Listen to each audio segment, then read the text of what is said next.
Hello everyone, in RxJava free tutorial part 6. So far we discussed most used flavors of observable, like observable itself, single, maybe, and completable. In this video, however, we will answer the question what is the flowable and when do we need it. Flowable is rather rarely used observable type, but still there are some scenarios when we need that. Now, before going to the answer right away, we need to think about some theoretical example. Imagine the situation when there is a source which emits item at the very first pace, and these items are emitted much faster than downstream can process it. Let's say that there is a mobile device application in which there is an observable which takes data produced by accelerometer and then emits that data downstream to the observer. And let's say that observer does some very heavy calculation using that data. Now the processing can be done two ways, synchronous or asynchronous.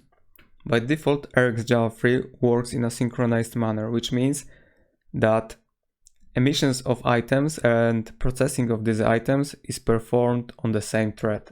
Back to our previous example with accelerometer, imagine that our observer processes one emission of observable in exactly 1 second. This means that we need exactly 100 seconds to process 100 emissions of the items. Well, not so good, right? I think we can do better. As I just mentioned, we have also another option, and this is called asynchronous processing. Basically, it means that observable produces the item on different thread than observer processes it. And we can make the processing much faster, even introducing parallelization, the situation when many threads work on the same task at the same time. I know there is a lot of theory, but don't worry with the examples, it will be more clear. Okay, now we know the option B is the way to go. Items are processed much faster when this asynchronicity is introduced, so we are happy now. Well, there is another problem. Basically, producer no longer waits for observer to complete its processing. Okay, what does it mean? What exactly is the problem? You see, when we work in this synchronous world, in this synchronous manner, observable, when it emits one item, it waits until this one item will be processed by observer. When it is done, then it emits second item, and the situation is repeated. So basically speaking, observable waits for the observer. By processing items on different thread, this is no longer the case. So let's go back to our previous example with the accelerometer. So when the mobile device sensor produces few hundred of events with accelerometer data in 1 second, it means that our observable will emit few hundred items, once again containing accelerometer data, to our observer. And even if we process items on different threads, it still can be not enough, and emission from our observable can eventually pile up. There will be more and more items waiting in the stream to get processed by our observer. In the worst case scenario, it can lead to out of memory exception. Of course, we don't want that scenario. And we have a remedy to this problem. This is flowable and backpressure. Backpressure is basically a process of slowing down producer using one of the available strategies. And we will be discussing these strategies later in the video. Of course, let's define the flowable. This is one of the observable type which support backpressure mechanism. And how does it do it? Let's jump to the IDE so I can show you. Alright, here we have 3 examples: synchronous observable example, asynchronous observable example, and asynchronous flowable example. Based on that, you will see how flowable works in practice, but we need to discuss these two first in order to understand things better, like synchronicity and asynchronicity. And let's start with this synchronous observable example. Here we have observable range, which will emit 1 million items starting from 1. Then it will map our item to a new type. We haven't discussed map yet, but what it basically does, it converts one type to another. In our case, it will transform integer to item type. An item is a class which I defined here, basically so we can understand how this flow is done during the emission, and we can easily identify our items in the pipeline.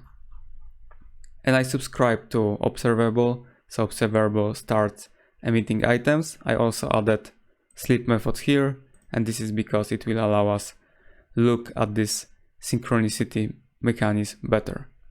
Let's run this example. And yeah, as you can see, our observable emits item, and then it waits for this item to end to finish its processing. It doesn't emit all items at once, but it emits one item, it waits for its processing to finish, and then it will emit another. And this is example of synchronous operation. Our observable emits item on the main thread, and also our subscription, our processing, is done on the main thread. Now let's discuss async observable example.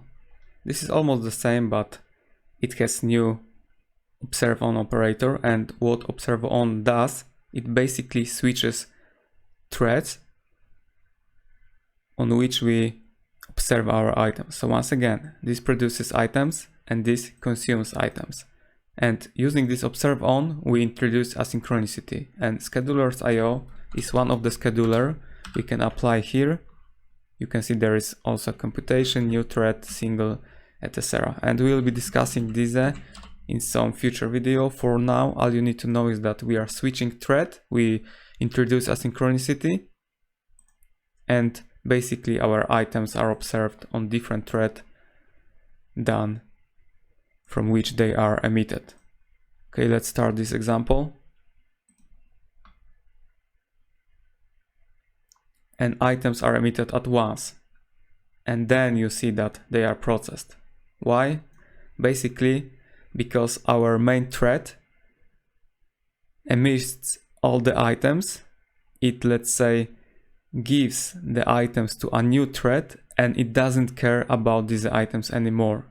So they are processed on different thread, and our main thread doesn't care about them anymore. This is because it emitted that, and okay, it said, okay, I have no more work, I can leave that, and now new thread is making processing of these items. And this is also why we have this sleep method here, basically because when our main thread emits all the items, in case we don't have this, it will simply exit that method and our application would be closed. But thanks to that, we are keeping this program alive. And now async flowable example, the most important one in this video. And as you can see, it is almost the same as async observable example. Instead of using observable, we are using flowable. And just by using that, we are applying back pressure to our example. Let's see how it works. So it's worth mentioning that we also have this observe on schedulers IO, so we also switch thread for our observer, and as you can see, our flowable emitted 128 items and no more. Now processing of these 128 items is done, and when it is finished, flowable will emit another portion of items, and this is exactly back pressure. So we slow down our producer in order to not, let's say, overwhelm our subscriber, so we can avoid out of memory exception, for example. And you might ask, do we really need this flowable for this example? Well, not exactly, but you need to be aware that if we have observable, which for example will emit more than 1 million items, and it will be, let's say, more heavy object in terms of memory, the out of memory exception might happen because all the items emitted at once, in this example, I mean using observable, will be queued here just before our subscription, and this may introduce a lot of memory overwhelm, and in the end out of memory exception may be called, may be thrown, not called. And as I said, using Flowable, we are sure that we don't create that overwhelm, this memory overwhelm, because we don't, let's say, emit all items at once. So we are emitting them in batches, and you can see that it emitted 128. So why is that? Basically, it is the default number of emissions for Flowable. And Flowable, we can apply on Flowable different back pressure strategies, and we can control that to some degree. And now I will describe that. So by applying different strategy type to Flowable, we tell the Flowable how it should handle back pressure.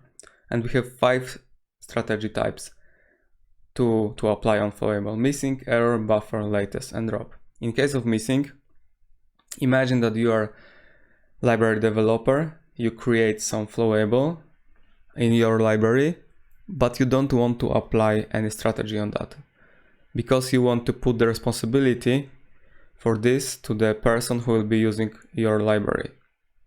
And in that case, you are creating Flowable using create method as this library developer, and some client, some person, then while using your library can apply strategy using this method on back pressure drop, on back pressure buffer, etc, etc.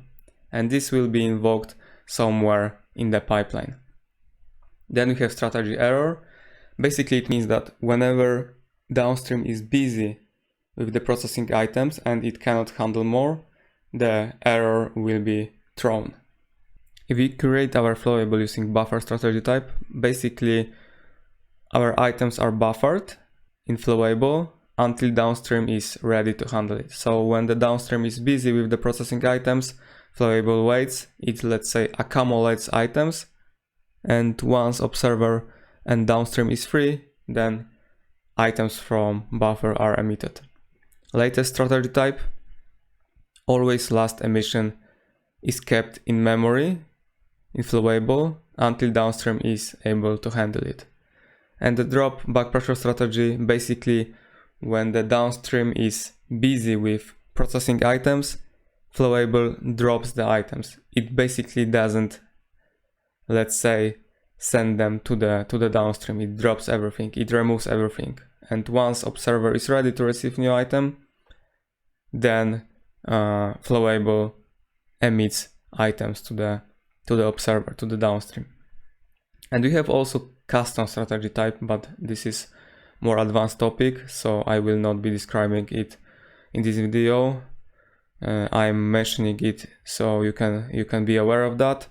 And in this video it is all. Thank you for watching. Have a good day. Bye.